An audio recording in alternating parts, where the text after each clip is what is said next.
بسم اللہ الرحمن الرحیم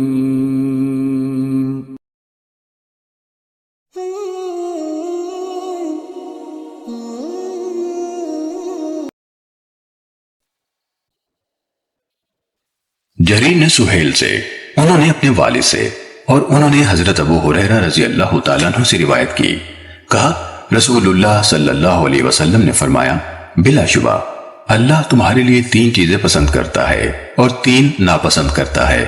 وہ تمہارے لیے پسند کرتا ہے کہ تم اس کی عبادت کرو اور اس کے ساتھ کسی کو شریک نہ کرو، اور سب مل کر اللہ کی رسی کو مضبوطی سے تھام لو اور فرقوں میں نہ بٹو۔ اور وہ تمہارے لیے قیل و قال یعنی فضول باتوں، کثرت سوال اور مال ضائع کرنے کو ناپسند کرتا ہے۔ صحیح مسلم حدیث نمبر 4481۔